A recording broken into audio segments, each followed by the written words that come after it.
Welcome back to PlayStation Livecast. We're here at the PlayStation booth with Jared Garretson, studio director at Zombie, and we are going to talk Daylight. This is coming to PS4, was one that was announced during E3 here. I want to talk a little bit about this. I love a good horror game. I love a good scare. Set me up on the premise for Daylight.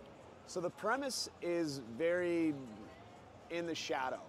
We want the player, each time that they play the game, it's a completely different world that they explore their way through. But each time they play, they'll find different pieces of the world, find out who they are, what's going on, what's happened in this world, and why it's so messed up, and just travel through the entire story. Originally, we were going to release it in different chapters, but now we're going to release it all in one big, tight bundle. Awesome. So one of the things that grabbed my attention right away about this game is that you guys are sort of billing it as a psychological horror. Talk a little bit about that philosophy.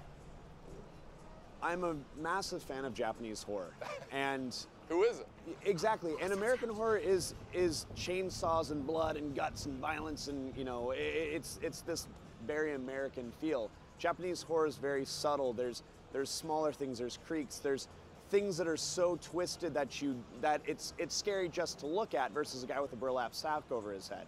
And they're both so very different, but the whole output of it is heart rate, scared, and just afraid of the dark for a couple of weeks after that. And that's what we want to do with Daylight. Is it's not blood and guts and gore, it's twisted worlds and what's going on and what was that. That's what we want to go for. And we're getting a little bit of a look at the game. Yep. Obviously a dark game like you would expect. But one of the things I want to talk about is you guys are really harnessing the power of Unreal Engine 4 here for PS4. Talk to me a little bit about what that means and some of the effects and the atmosphere you'll be able to create. So we're Unreal through and through developer. We've been working with Unreal for many years, and we were able to get Daylight, or actually Unreal 4, GDC last year. And the one big thing that they added to 4 was this procedurally generated content drop, where you make volumes and you can put what's inside of it and it will fill rooms. And we looked at this like, wait, we can do this, but can it take logic and do it as well? And it did. And so we made a room generation system that we're using Unreal's blueprints. And so it's populating not only the world procedurally, so each room will be different and the elements will be different, but it's also the horror and the shock and the placement of ghosts and the placement of anything is completely different, and it's really hard to demo. I love it though. I think horror is all about the unexpected. Exactly. And having a procedural system to kind of build a randomized, but I mean not randomized, you're not just throwing them on a table and scattering them willy-nilly. I mean, right. It's still, there's a logic, like you said, there are systems in place to guide this experience. Now talk to me a little bit about what we're seeing here. I mean, it looks like a cell phone, and it looks like that's a source of illumination. Talk to me a little bit about some of the tools at your disposal as you navigate these environments. So anytime anyone needs a light or is in a dark place, they pull out their cell phone. It's just true tech that everyone has, even kids have. And so it was one of those things where like, this makes sense. And we put different items, so for example, the glow stick, or you can find flares, and each one of those actually have game mechanics connected to it. So the glow sticks will allow you to find clues or allow you to find different elements. The flares will actually thwart the ghosts or scare them away, but the way that the flare works is it's just so violent that it's throwing shadows all over the place using real-time lighting, which is the other big thing that Unreal gave us, is completely dynamic lighting, and it looks beautiful. And it allowed us to make these worlds. If we were to do this in Unreal 3, each time we would make the world, the lighting would have to get baked and placed in. We're talking about like per pixel real-time lighting, the kind of stuff that you used to see in Doom 3, but you guys are doing it in a whole new way here with the game. Yeah, so it allows us to have flexibility, but also the complex textures that they're coming out. We can make just insane shaders that will manipulate and kind of move around, and it's really awesome. And our team was relatively small when we first started working on this. This was really just kind of like a weekend idea, and it grew and grew and grew, and it's becoming something very interesting because signing with Atlas, them bringing it to the PlayStation, it's no longer just going to be this little indie PC thing.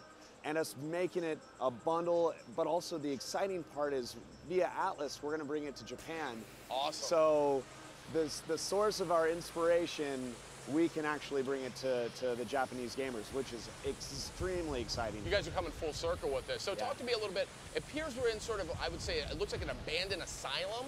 Right. Now talk to me a little about, you kind of mentioned spirits and the supernatural. I know, of course, you know, any good horror experience, we want to go in unprepared, not expecting what we're going to find. But talk to me a little bit about some of the threats that are lurking here. So we have a lot of different elements to it that you learn, and the things that you'll see mostly right now are our ghosts, which we made them very, very permadeath.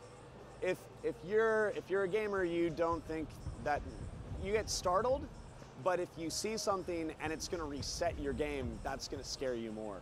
So they're very brutal in the sense of when you see that, you want to get away because you don't want to restart. And so we're doing a lot of that. It'll be balanced, of course, easy, medium, hard. So like if I just want to learn the story, if I want to experience it and just have fun with it, you can go easy. But if you want to go hard, it'll be very different. Speaking of spirits, here we go. Yeah, and so in this, the spirits we'll have many different types of spirits that will really be different archetypes that you experience in any game. But then we have those subtle non-reset elements of things that go bump in the night that you just don't know what they are.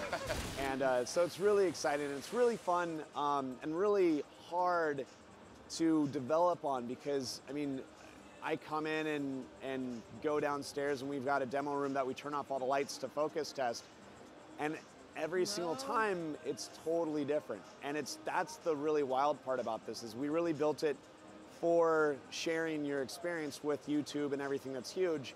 And so when we signed with Blacklight and we got to get that controller and that share button being that major factor and us getting to find out camera X, Y, and Z, we definitely are going to be making the experience very dialed in for the PlayStation 4. That's awesome. Taking full advantage of all the tools there, share and scare, or scare and share, maybe I should say. Yep. I also want to talk a little bit about, I mean, what do you do when you find a spirit? I mean, this is not a first-person shooter. Right, I mean, right. You're not firing like ectoplasm guns and Yeah. things like that. Are you using primarily light sources to ward these things off? So light sources, and then if they do grab you, you will be able to fight them off, but you'll want to run again, or some of them might just get you and you're done for. So really, it should be as soon as you see those, you should definitely be like, oh, what do I want to do? Do I want to run? How do I do that? And you'll learn how to manipulate the environment for the ghosts and everything like that. Well, I love a good horror game. When are we going to be able to get our hands on Daylight for PS4? We're aiming for Q1 2014.